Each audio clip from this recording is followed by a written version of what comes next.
नमो बुद्धाय। धम्म सरल शब्दों में आपका स्वागत है। आज की चर्चा का विषय है मुद्राएं। कई बार आपके मन में यह सवाल आया होगा कि भगवान बुद्ध की मूर्तियों में उन्हें अलग अलग हाथों और पैरों की मुद्राओं में दिखाया गया है, जैसे हाथ जमीन को टच करते हुए, दो उंगलियों को मिलाकर आशीर्वाद देते हुए।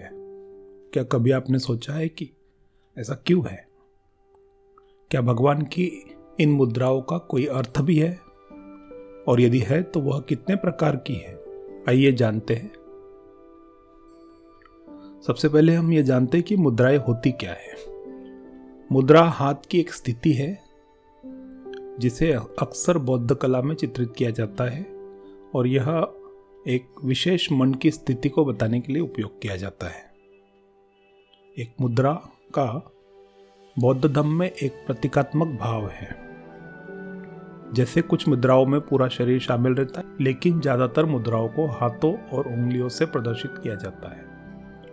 आपने योगा में देखा होगा कि आमतौर पर वज्रासन की मुद्रा में बैठा जाता है। भगवान बुद्ध की मूर्तियों और चित्रों में 4 बुनियादी मुद्राओं में भगवान बुद्ध को दिखाया गया है। सबसे ज्यादा उन्हें बैठे हुए दिखाया गया है, फिर झुके हुए, खड़े हुए, घूमते हुए। तो आइए जानते हैं कि भगवान की कितनी मुद्राएं होती है। भगवान की अलग अलग 10 मुद्राएं मानी गई है, जो इस प्रकार है: धम्म चक्र मुद्रा, ध्यान मुद्रा, भूमि स्पर्श मुद्रा, वरद मुद्रा, कर्ण मुद्रा, वज्र मुद्रा, वितर्क मुद्रा, अभय मुद्रा, उत्तर बोधि मुद्रा और अंजलि मुद्रा। सबसे पहले हम जानते हैं धम्म चक्र मुद्रा के बारे में। जैसा कि नाम से ही पता चलता है, धम्म का चक्र अर्थात पहिया उसकी गति को दर्शाता है। तथागत के बोधि प्राप्ति के बाद उन्होंने अपना पहला उपदेश सारनाथ में अपने 5 साथियों को दिया था। यह मुद्रा एक प्रतीक है तथागत के जीवन के उस महत्वपूर्ण क्षण का, उनकी ज्ञान प्राप्ति का, उनकी बोधिसत्व बनने का। इस मुद्रा में दोनों हाथों की तर्जनी को एक दूसरे से टच करते हुए एक सर्कल बनाते हैं। यह धम्म चक्र कहलाता है। इस मुद्रा में उनके सीधे हाथ के 3 उंगलियों का भी खास महत्व है। उनके सीधे या दाहिने हाथ की तीनों उंगलियां प्रतिनिधित्व करती है बुद्ध की शिक्षाओं का, उनकी 3 शिक्षाओं का, अर्थात मध्यमा उंगली शिक्षाओं में श्रोता का प्रतिनिधित्व करती है, अनामिका अकेले एहसासकर्ताओं का प्रतिनिधित्व करती है, छोटी उंगली महायान या महान का प्रतिनिधित्व करती है। इसलिए यह तीनों उंगलियां प्रतीक है बौद्ध धर्म के 3 रत्नों का, जो है बुद्ध, धम्म और संघ। ध्यान देने वाली बात यह है कि इस मुद्रा में हाथों को दिल के एकदम सामने रखा जाता है, हार्ट के एकदम सामने रखा जाता है, जो यह दर्शाता है कि यह शिक्षाएं सीधे बुद्ध के हृदय से आ रही है।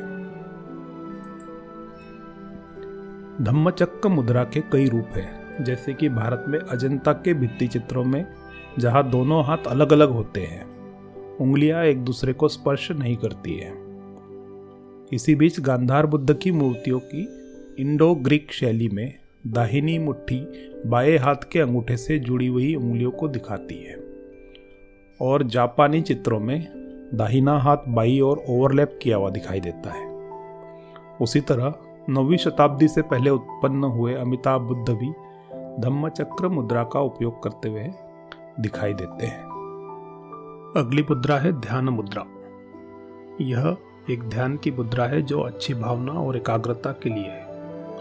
इसमें दोनों हाथ गोद में रखे होते हैं, दाहिना हाथ बाएं हाथ पर होता है और उंगलियां पूरी तरह से फैली होती है तथा हथेलियां ऊपर की ओर होती है, जिससे एक त्रिकोण का निर्माण होता है, जो बुद्ध धम्म में त्रिरत्न का प्रतीक है।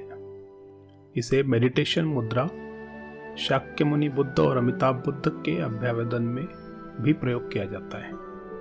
कभी कभी ध्यान मुद्रा का प्रयोग चिकित्सक बुद्ध के रूप में भी किया जाता है, जिन्हें उनके हाथों में औषधि का पात्र लिए हुए दिखाया जाता है।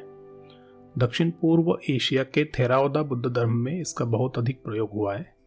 इसमें अंगूठे को हथेलियों पर रखा जाता है। ध्यान मुद्रा को समाधि मुद्रा या योग मुद्रा के नाम से भी जाना जाता है। जापान में जोइन, जोकाई जोइन, चीनी में दिंगिन के नाम से जाना जाता है। अगली मुद्रा है भूमि स्पर्श मुद्रा। भूमि स्पर्श का शाब्दिक अर्थ है भूमि या पृथ्वी को छूना। इसे आमतौर पर भूमि या पृथ्वी को गवाह के रूप में जाना जाता है।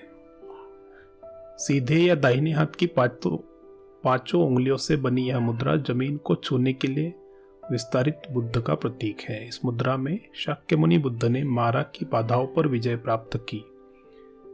बोधि वृक्ष के नीचे जब उन्हें ज्ञान प्राप्ति हुई तो बौद्ध प्राप्ति की गवाही देने के लिए उन्होंने अपना दाहिना हाथ दाहिनी ओर भूमि को छूते हुए और बायां हाथ ध्यान की मुद्रा में गोद में सपाट रखते हुए इस मुद्रा का प्रदर्शन किया था।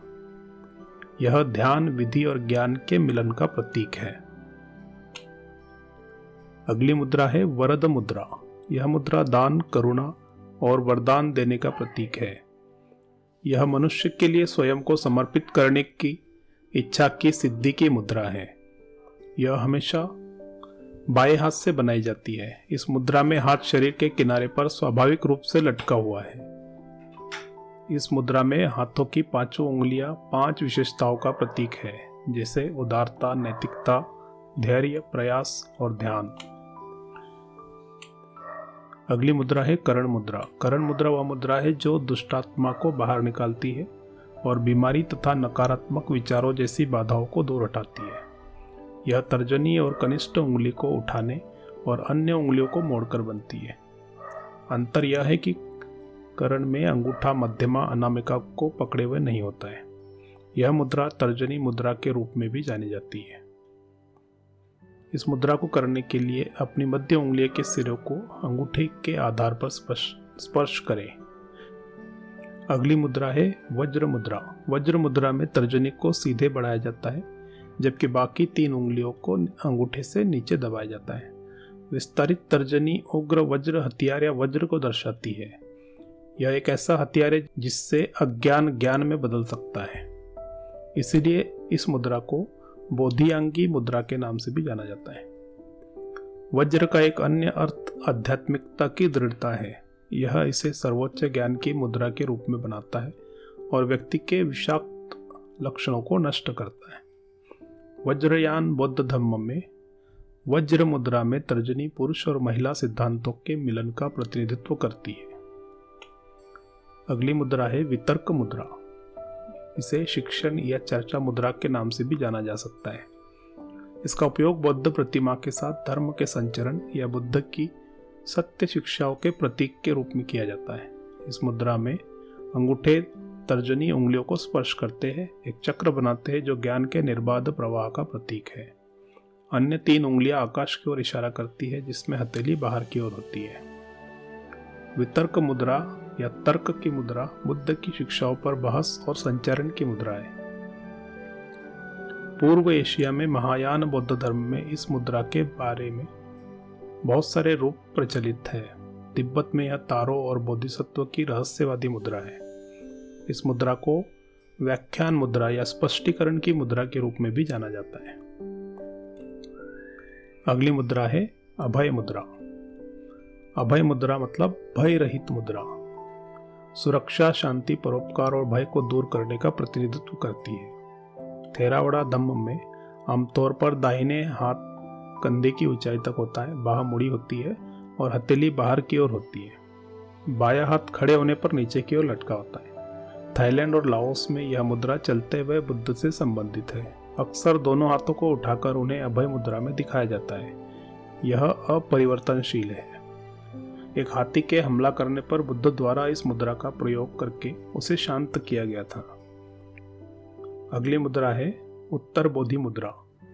यह मुद्रा स्वयं को दिव्य सार्वभौमिक ऊर्जा से जोड़कर सर्वोच्च ज्ञान प्राप्त करने का प्रतीक है। इस मुद्रा में दोनों हाथों को हृदय के पास रखा जाता है और दोनों हाथों की उंगलियां एक दूसरे को ऊपर की ओर छू रही होती है, जबकि अन्य उंगलियां अंदर की तरफ होती है।